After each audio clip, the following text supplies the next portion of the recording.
नमस्कार दोस्तों, डेंगू के बारे में आज के इस वीडियो में हम समझेंगे।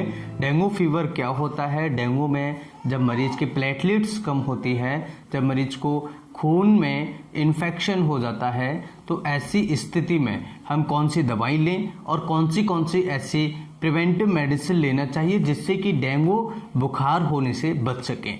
डेंगू 3 तरह का होता है, एक नॉर्मल डेंगू, दूसरा होता है डेंगू हेमरेजिक फीवर, तीसरा होता है DHS यानी कि डेंगू शॉक सिंड्रोम।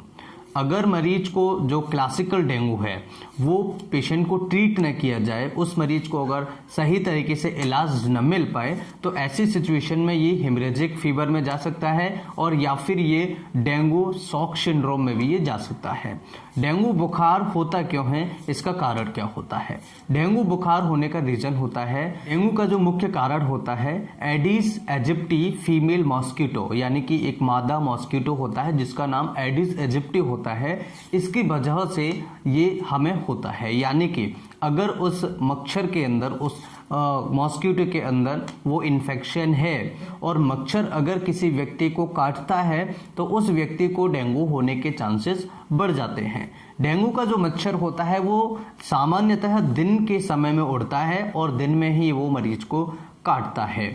जो डेंगू का बुखार होता है ये वायरल फीवर होता है, ये वायरल इन्फेक्शन होता है, उसके कारण हमें डेंगू होता है। तो डेंगू के कुछ लक्षण होते हैं, जैसे हाथ पैरों में थकान होना, बहुत ज़्यादा शरीर में लाल लाल चकत्ते होना और कमजोरी होना, जोड़ों में दर्द होना, सिर में बहुत ज़्यादा दर्द होना, मांसपेशी में बहुत ज़्यादा दर्द रहना, बुखार आना और लाल लाल चकत्ते शरीर पर हो जाना, ये शुरुआती लक्षण होते हैं। इसके अलावा प्लेटलेट्स कम हो जाना, जैसे जैसे बीमारी बढ़ती चली जाती है, जैसे जैसे बीमारी को जो टाइम होता है वो बढ़ता चला जाता है, वैसे वैसे मरीज के प्लेटलेट्स कम होना स्टार्ट हो जाती है। और जब ये मच्छर काटता है उसके 4-5 दिन बाद हमें इसके डेंगू के लक्षण आना स्टार्ट हो जाते हैं। अब बात करें कि इस मच्छर से या फिर इस बीमारी से हम कैसे बच सकते हैं, तो सिंपल आपको कुछ चीज़ों का ध्यान रखना होगा। अगर हम मच्छर से बचने की बात करें तो आपको पूरे आस्तीन के कपड़े पहनना चाहिए, यानी कि आपको पूरा शरीर ढकने वाले कपड़े पहनना चाहिए। और दूसरा, आपको आसपास जो घरों के आसपास पानी भरता है या जो घरों में आपने देखा होगा कि छत पर कुछ पुराने बर्तन रखे रहते होते हैं या कुछ ऐसी चीज़ें रखी होती हैं जिनमें पानी भरता है, तो उस पानी में ये मच्छर पनप जाते हैं और डेंगू फैलाने के लिए तैयार हो जाते हैं। इसके अलावा हमें घर में जैसे कॉइल्स वगैरह है या फिर जो मच्छरदानी होती है उसे लगाकर सोएं,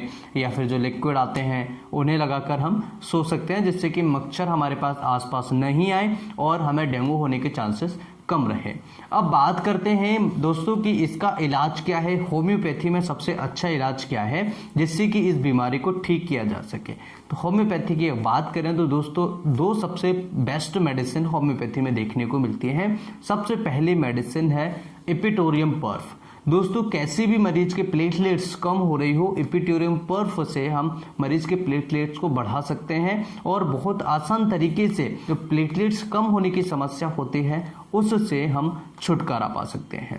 तो इपिटोरियम पर्फ 200 पोटेंशी में अगर हम लिक्विड में लेते हैं तो आपको 10 से 15 बूंदें दिन में 3 बार आपको लेनी है, सुबह, दोपहर, शाम को आधे कप पानी में आप लीजिएगा। और होम्योपैथिक दवाइयाँ लेने का सबसे अच्छा तरीका दोस्तों होता है, आपको हमेशा खाली पेट ये दवाइयाँ लेनी होती हैं। तो आप अगर आपको लग रहा है कि मरीज की प्लेटलेट्स कम है या आपको लग रहा है कि मेरी प्लेटलेट्स कम है, तो आप आसानी से प्लेटलेट्स को बढ़ा सकते हैं और इजी तरीका मैंने आपको बताया है। इसके साथ में हम बात करेंगे कैरिका पपाया के बारे में। तो कैरिका पपाया भी बहुत ज़्यादा हेल्पफुल होता है प्लेटलेट्स बढ़ाने में और हमारे शरीर में इस इन्फेक्शन को कम करने में। तो जब भी आपको लगता है कि हमारे शरीर में प्लेटलेट्स की कमी है, तो ऐसी स्थिति में आप कैरिका पपाया और इपिटोरियम पर्फ दोनों मेडिसिन को मिला करके 10 से 15 बूंदें दोनों मेडिसिन के आप आधे कप पानी में ले करके आप पी सकते हैं। इसके बहुत अच्छे रिजल्ट्स आपको मिलेंगे और आपके प्लेटलेट्स दिन व दिन बढ़ती चली जाएंगी। अगर कहें कि प्रति 2 घंटे में आपके प्लेटलेट्स बढ़ेंगी, अगर आप चेक कराएंगे तो बहुत अच्छे इनक्रेडिबल रिजल्ट्स आपको देखने को मिलेंगे। तो दोस्तों आज की इस वीडियो में हमने जाना डेंगू बुखार क्या होता है, डेंगू बुखार से हम कैसे बच सकते हैं और डेंगू बुखार के लिए होम्योपैथी में कौन सी बेस्ट मेडिसिन हमें लेनी चाहिए। आशा करता हूं कि वीडियोस आप सभी के लिए बहुत ज़्यादा हेल्पफुल होगा।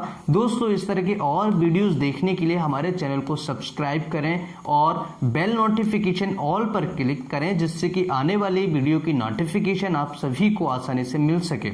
अगर आपने वीडियो को अभी तक लाइक नहीं किया तो लाइक कीजिए। अगर आपने अभी तक हमें फेसबुक पर, इंस्टाग्राम पे या ट्विटर पर फॉलो नहीं किया है तो आप हमें फॉलो कर सकते हैं। लिंक हमने वीडियो की डिस्क्रिप्शन में दिया हुआ है, जिससे कि आप आसानी से मुझसे और अच्छे तरीके से जुड़ सकते हैं और काफ़ी सारी हेल्पफुल वीडियोज आप देख सकते हैं। नमस्कार दोस्तों, थैंक यू वेरी मच।